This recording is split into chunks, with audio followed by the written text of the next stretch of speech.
many believe wisdom could be clever ideas. Learn a whole Gnostic doctrine. It looks very fancy and very scientific. It is. It's quite incredible when you first learn it, about having all these ideas. But that's not true. Wisdom is gathering understanding from direct experience. And wisdom also tests you.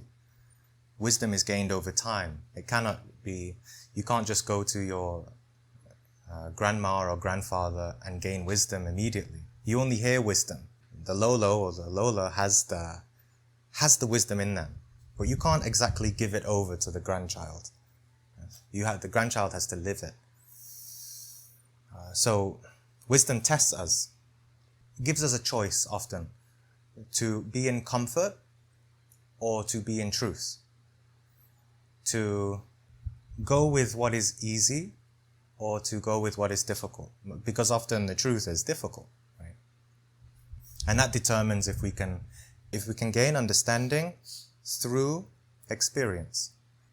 By the end of the class, I hope you feel like this person on the cliff. That you have a new sense of seeing things from above. So let's begin with the word philosopher. I think few people know what it means. Even fewer live it. So the origin of the word is philo and sophia. Yes. Philo means love and sophia means wisdom. It doesn't mean having wisdom, it means loving wisdom. The philosopher is not the one who has wisdom.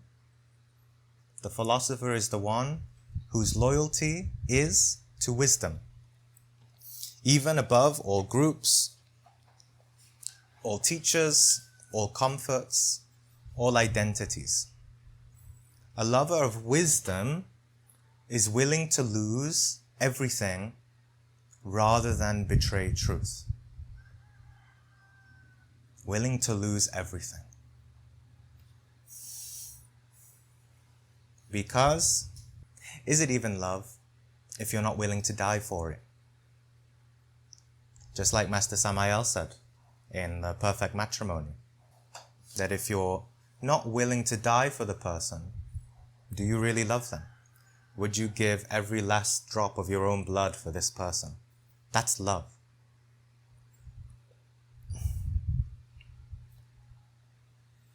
So love means that you would travel far for the person you love or the thing that you love. In this case, the philosopher loves wisdom. You would lose all your comfort. You're willing to lose face in front of others. All the great philosophers in the history of man have been a bit like witches in some cases, that they get burned at the stake. But not literally. Philosophers just get burned politically or something like this. Because they're willing to stand up for the truth, because they know it's the truth, regardless of what anyone else says. Right? So the philosopher would sacrifice anything, even their own ego, for truth. So really, what you would not die for, you don't truly love. You only prefer. Most people fear losing one of those things, whether it's teachers, comfort, identity, friendships also, schools, even family members in some very severe cases. So most people fear losing many things, but would you be willing to lose it if it meant you would gain real wisdom? A lot of people often stay in groups, churches, many things, many different social kind of things, and they know that, they should leave in some cases. Sometimes they're lying to themselves because they know that there's a truth that they're not seeing yet. The test of loyalty. To be a philosopher is to love wisdom.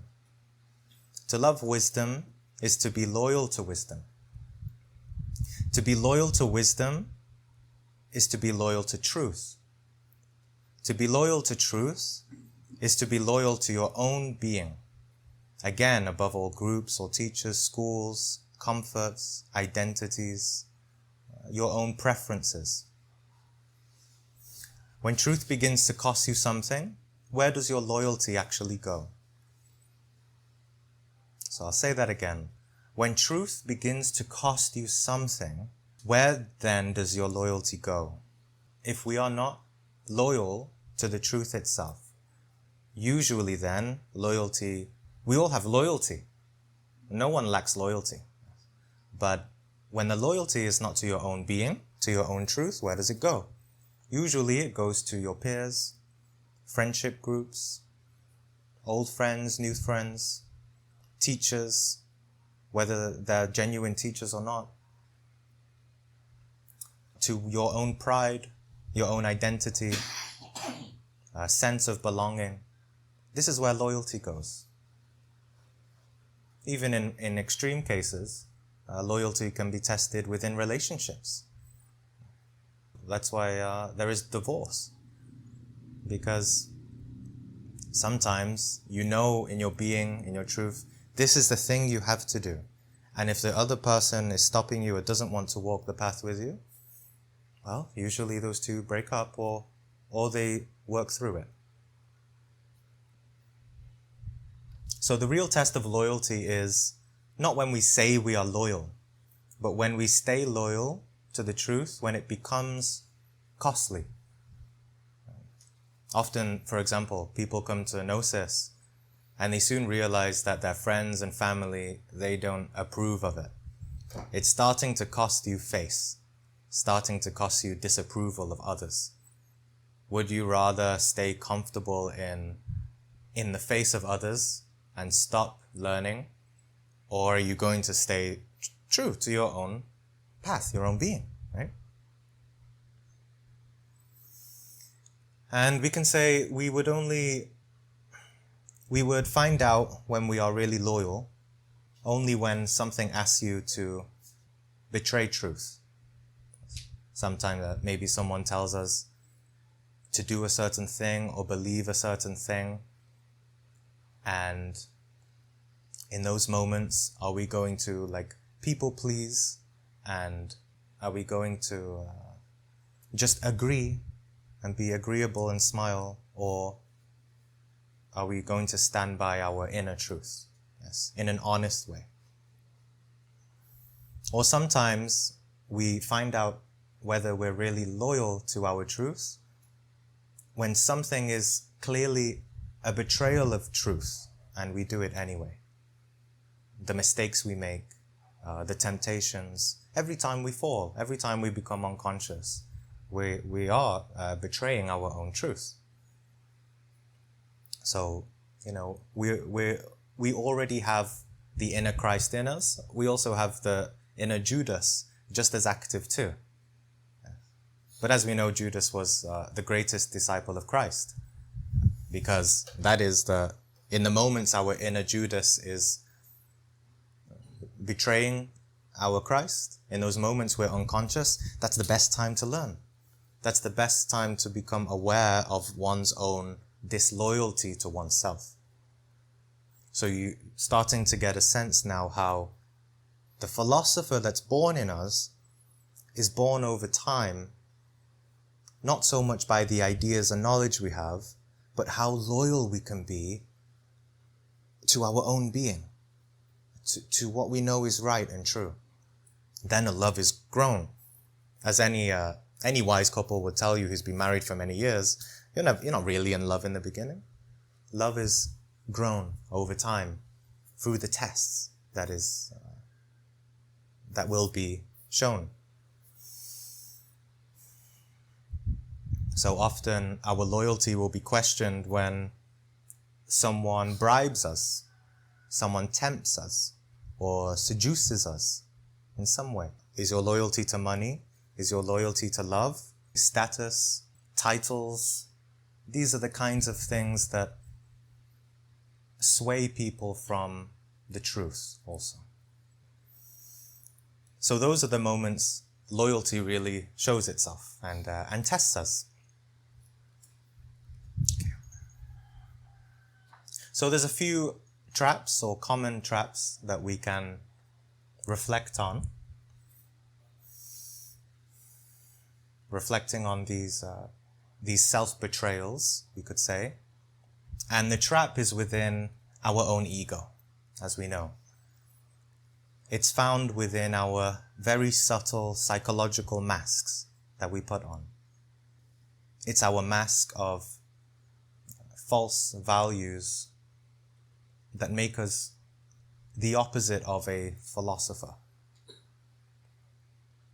What is the opposite of a philosopher? We can say the opposite of a philosopher is a dogmatist. Someone that loves dogma. So dogma means just believing in ideas and concepts blindly. Oh, I'm a Gnostic. I believe in all that. And that's it.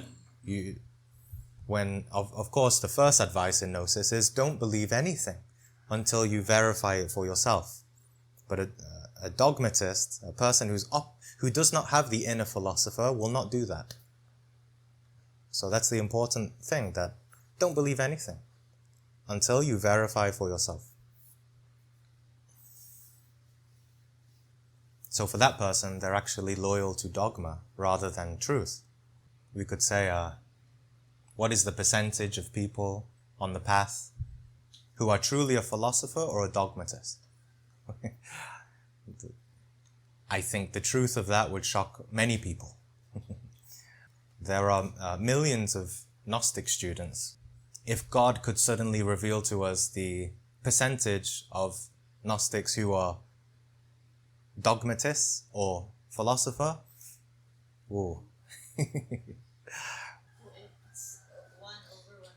1/100. 1/100? Well, yes.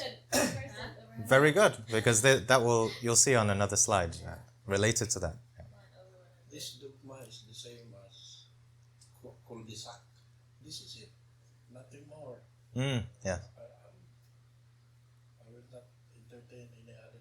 This is it. Yeah, like that. A bit of like a simpleton dogmatist. doesn't use any reason, inquire, ask question, just like that. Even and a teacher can be like that. This is the path, okay? Just kill your ego, transmute, and sacrifice. Don't argue with me. Kana.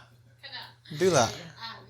This is blind. They're just blindly following a value that's not in the spirit of gnosis.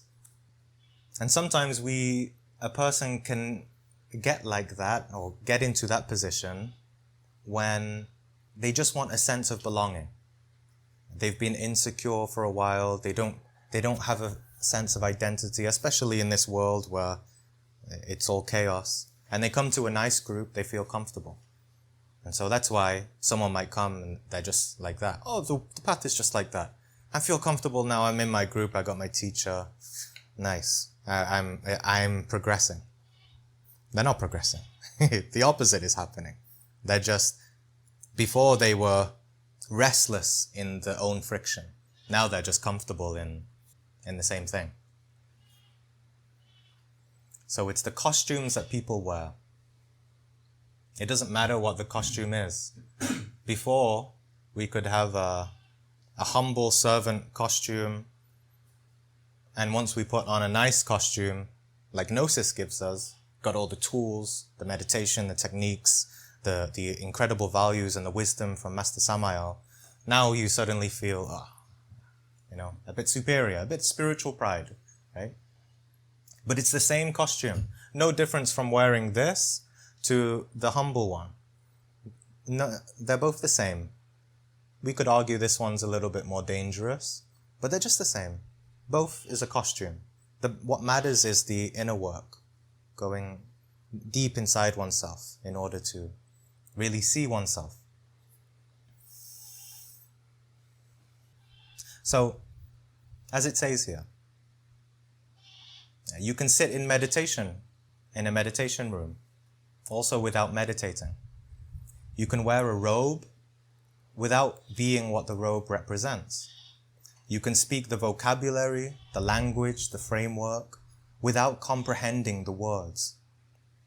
You can collect every initiation, and the being inside you can remain entirely untouched.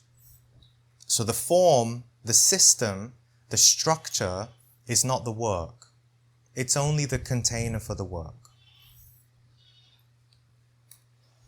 So another trap also is, or another costume we can say, is the one who says, I belong to no one. I follow no one. That sentence just becomes your new costume. Maybe the costume looks more like an adventurer. Yes. Just another costume. Often people sometimes leave a group and say, I've seen through it all. I'm wiser than this now. I'm fully free from the Gnostic path and things like this. Just another costume. The costume of having no costume. Some say, I belong to no group, I follow no teacher, I am free. But rejection of forms can become the most elaborate form. The sense of non-belonging can be the most refined identity. Even the love of truth can be performed. The eagle, which is a symbolism for freedom, is not the one who has shed all forms.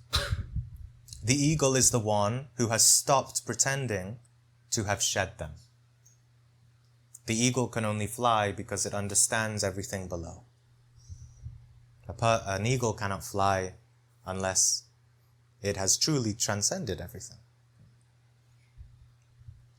Both the proud belonger and the proud non-belonger are still proud. This is like identifying with being the rebel, you can say. So you see how there's no right or wrong. Whether you're in a group, you follow a teacher, you're not in a group. Ego, identity is everywhere. And this one is a little harder or trickier, I would say, because it looks like awakening also. It can look like awakening. It sounds like independence, to become more individual, form your own ideas. It gives the impression of having seen through all of the illusions. But underneath, it's still the same identification.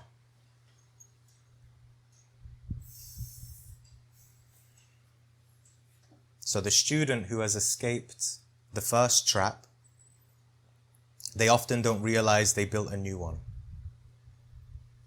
And the third trap, the next one, catches the most sincere students. And it's the one who really wants to be good. This is more subtle than the previous two. The angel trap. Being an angel is also a cycle. And this is observable in the internal worlds too. Angels fall, become demons. Demons rise to become angels. And this is a living reality within us. As humans, we're not angels or demons, but we have both. But this is the human experience that we can be trapped into. So the trap of trying to be pure also. The sincere student wants to be the angel. All light, no shadow, all good, no darkness. But the duality does not disappear when it is denied or when it is suppressed. It moves underground and it works in the dark, controlling you in more subtle ways than you realize, especially because it's not seen. Black and white thinking is in itself an identification with the white side of a spectrum that is always both. Once you identify with good, with light, and you deny the darkness, that white is already black in itself. So the Christ, the truth, the wisdom, God, is born within only when the duality is honestly faced, not when it is denied or suppressed. We have to see. That's what meditation is all about. Anything we see, we think we're right, try to observe the opposite. If we're having a reaction, we feel negative, observe the opposite and see both. Then you start to get truth, because it's in the middle way, in the middle path. So this is very common trap in all of us. I've experienced all three, by the way, very much. Because it's very easy to teach or learn or read the books and say, I must be pure, I must be peaceful, I must never feel anger. This relates nicely to the last class, right, about engaging in friction. We can have friction, it's fine, as long as we see it. I must never feel jealousy. I must be the angel. So sincerity itself, or purity itself, becomes another costume. Of course, we can be pure and sincere and genuine, but we have to ask ourselves, is there a costume? Am I being honest with myself? Or am I acting it?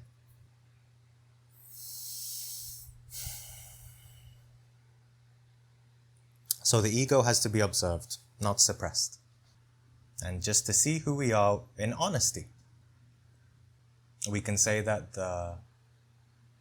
the angel costume hides the human, hides being real. And that's often the case, not just in in spiritual schools, in religions throughout the world. Sometimes, like, family members will see that, like I said before, sometimes people go to gnosis and then the family doesn't approve. Often consider what the family is really seeing also, because there's probably truth in what they're saying too. Often is the case, because let's put the example outside of gnosis. If someone joins like Jehovah's Witness or anything that is known as more cultish, right? Or just anyone that's following a religion but more fanatically through dogma, the family members who love them will see, I don't sense that you're really being your true self anymore. You're acting. You're being someone different. This is a common case, that the person has got a new ego identity. So all of these traps, all of the things we've just seen, the three traps, they all dissolve in front of one thing, which is honesty. And it's the power, it's the virtue of honesty, which is the power of the soul in order to awaken, illuminate itself. It's the simple question the lover of wisdom cannot avoid. So you can self-inquire now, go more deeper into yourself as I ask the questions. In the last week, not the last month, but in the last week, how present were you really? Not the moments you intended, not the times you remembered the teaching. How much of your life was lived with consciousness actually awake? And how much time passed without you in it? It's better to be absent. It's better to be not present and see it than it is to be absent and not know. That's the beginning of honesty. It's better to be absent and see it than to be absent and not know. That's really the beginning, the doorway of true presence.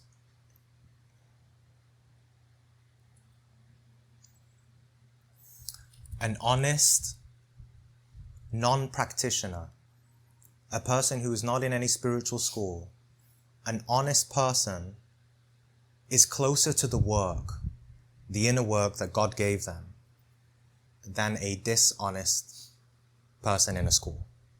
Yes. And often that's the case. You can meet people in spiritual schools, they're at a certain level, and then you meet someone who has never had any interest in religion or spirituality, but you just see this virtue of great character and honesty. When we ask questions like this, we can detect whether we're coming back to the real work. And there's signs that we are returning to our own wisdom when we're aware of our own absence, aware of not being present. That's already, you're coming back to your own wisdom. Awareness of your own dishonesty. Each one is a sign of returning back home inside yourself. And if you ask these questions here, and you thought, it's been a while since I've been present, then you've already taken the first step. That's great, that's the work. It feels difficult to be that honest with yourself, but you're doing the work then. That's the friction living inside you. That's the living fire of the great work, forming you and refining you into who you're meant to be. You cannot be your true being with dishonesty. So honestly naming it, calling yourself out, that's the work. And whoever thought, I always practice and I'm very present, then look again more carefully. Okay. It's very ironic. There's a funny thing behind the silence that we don't say so much. Even me, I observe, I'm like, I could say this and that, or sometimes you want to give advice or ask more or comfort, but usually in a practice like this, there's more power behind the silence because awareness is there. Wisdom comes, yes. If you ask a question, give advice or comfort with the mind, then it's just something intellectual. It covers up the awareness. So anyway, thank you everyone for sharing. And in a sense, what we just did is, it's more closer to initiation than even a ritual of initiation, because you're exposing and being vulnerable within yourself, also to others.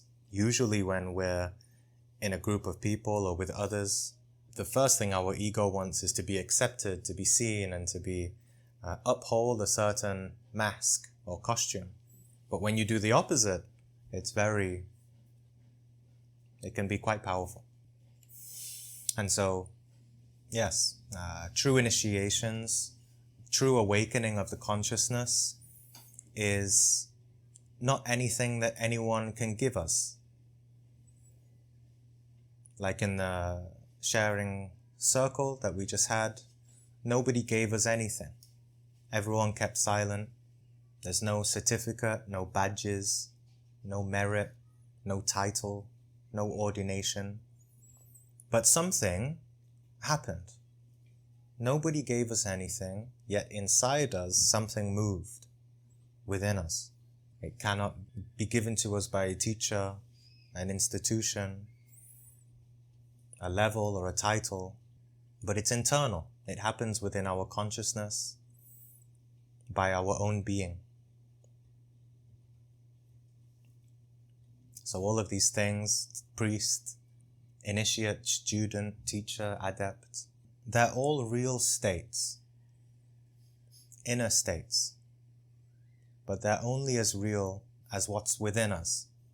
A title is just something external, but what are you really internally? So practices, rituals, ceremonies, they can only confirm what is already alive inside. It cannot create what has not been yet born. So that's why a real teacher always tries to return the student to themselves. Like Brother Edgar said, a guru always required, but the guru will always point you to your own guru inside you. And so how can we recognize a real teacher? We can recognize it by the fact that a real teacher will transmit fire. A teacher will be practicing what they teach, and that there's a fire behind that. Not the concepts and ideas that he has, but there's a fire. A false teacher simply gives instructions. And that's not teaching. That's just giving instructions. There's a big difference. The fire awakens what's already inside you. A real teacher, it's like, when you watch the Olympics or the Olympians running and they got a torch, and then they got a fire and you just give the other torch, and the other person will light their own fire, not try to borrow light or borrow something. It's your own fire. It's just sparked by the group or the teacher. Instructions just create dependency. They create attachment, because it's just instruction without fire, without transmission. So when we're learning from someone, we can ask, does this teaching make me stronger in myself or weaker without it? Does this teacher want me to need them less or more? And a real teacher always says, do not follow me. So all of this that we've been learning, the traps, the costumes, the attachment to people, to groups, teachers, like we're philosophically asking, right? What am I doing here? What is this? It all comes back to a certain principle. There's a certain telling of the truth that is superior to everything that we just learned. And it is time. It's time and life. As you know, life itself, like we saw last week, life itself is the path. Life itself is the teacher. And it's through time that life does that.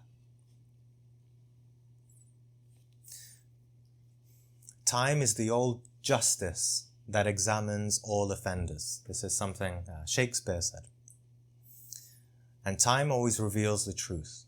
But time reveals only to those who keep looking, when looking begins to cost them. What time has always revealed, of 1,000 who seek me, 1 finds me. Of 1,000 who find me, 1 follows me. Of 1,000 who follow me, 1 is mine. So that's 1 in a billion who finds the truth. If the path is that narrow, there's no room for false comforts on the path. Borrowed pride or energy gathered by external things, because falseness and lies are really everywhere. Primarily, of course, first, within ourselves. 1 in a billion finds the truth. But that's not to discourage anyone. It's just to show the magnitude of self-deception that is on the path.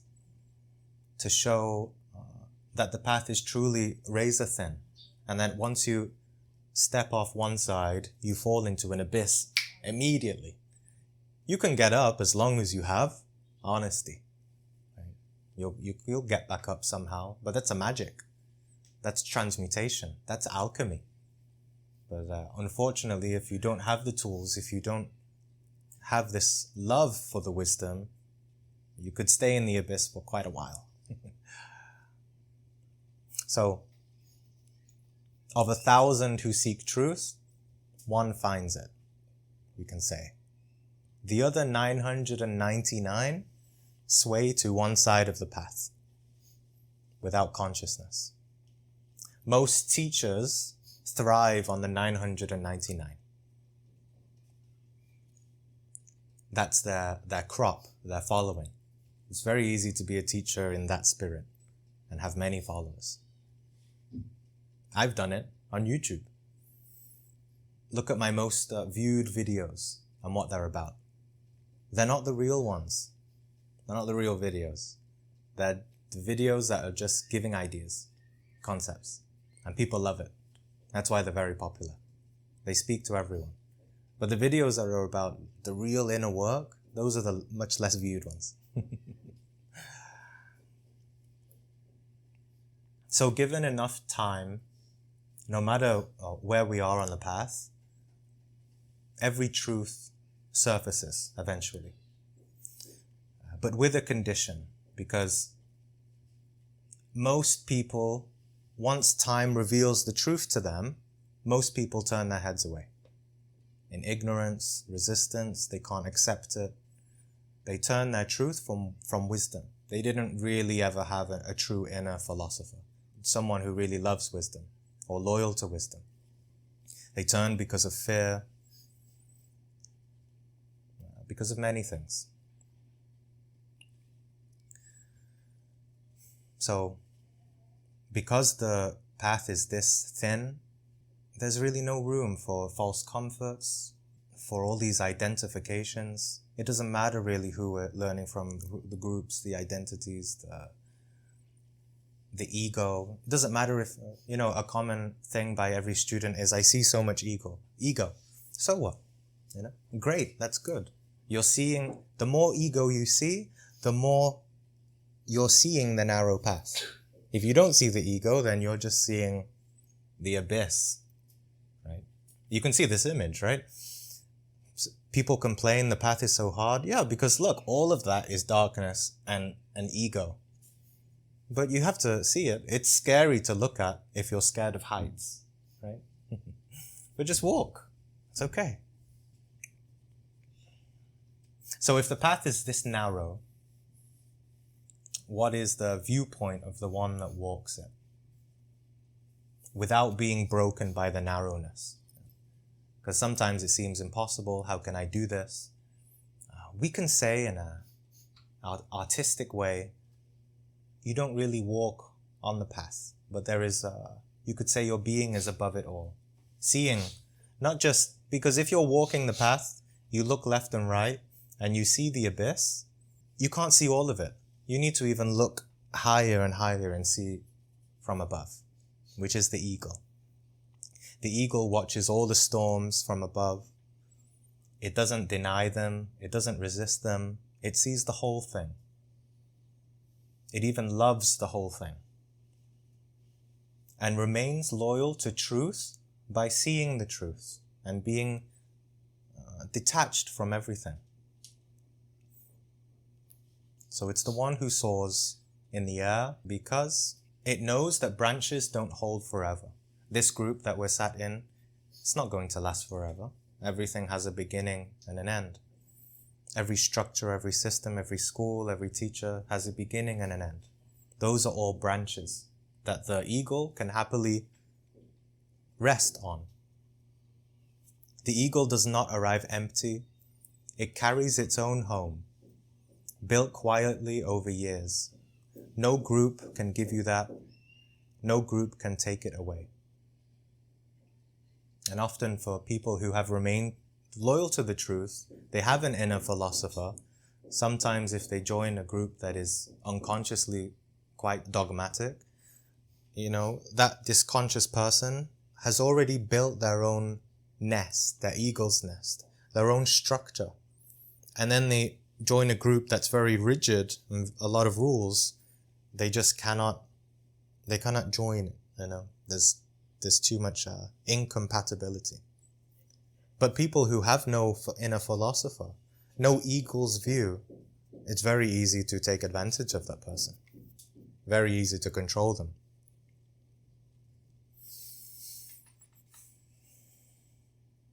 So the true inner home is within the heavens of your own being, making a little nest, like on the image. And all the villages and the ideas of the people, all of our own egos, they're all there.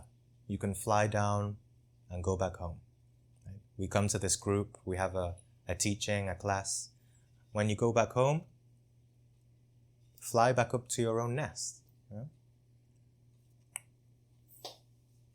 And no group, no teacher, no teaching, no book, no religion or church can build that nest for you. Only you can reach it. And that's built over years of real work, self-observation, meditation, seeing yourself with honesty. It's built alone in silence, with no one else. No storm can break it. Even if the world is ending and that we're in World War III, it won't affect you because you're up there. Whether your physical body dies or not, you have your nest where you see everything. And it's not detachment. It's not being aloof. It's not coldness or it's not distance from people. It's not a way of being above others. It's just a steady perspective inside the ordinary world. Having a cosmic part of you within the terrestrial.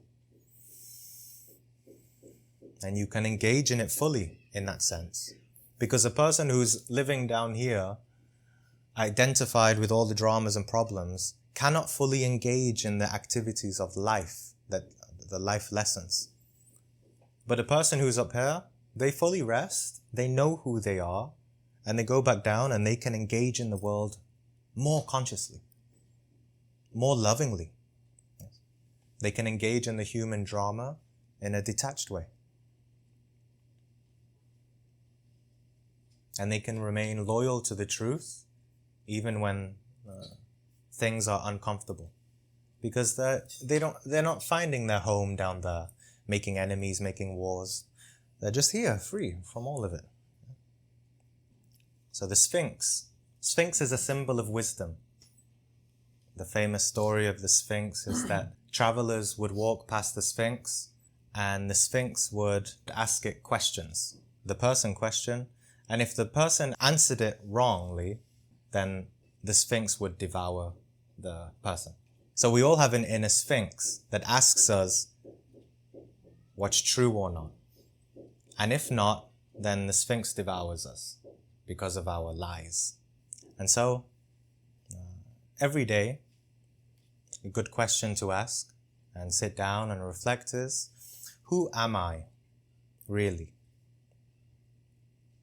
What am I really doing here? What lie am I telling myself about why I walk this path?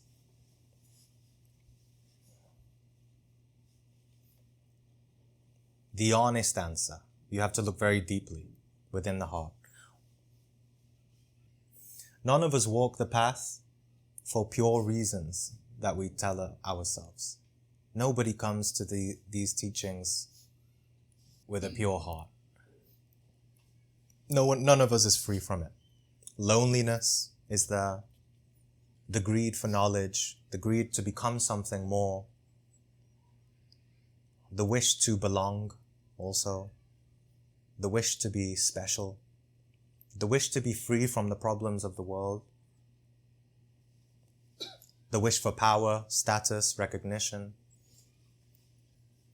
So the work is not to pretend that the motives aren't there, that the false motives aren't there, that we have a spiritual pride or we want to be free, liberation.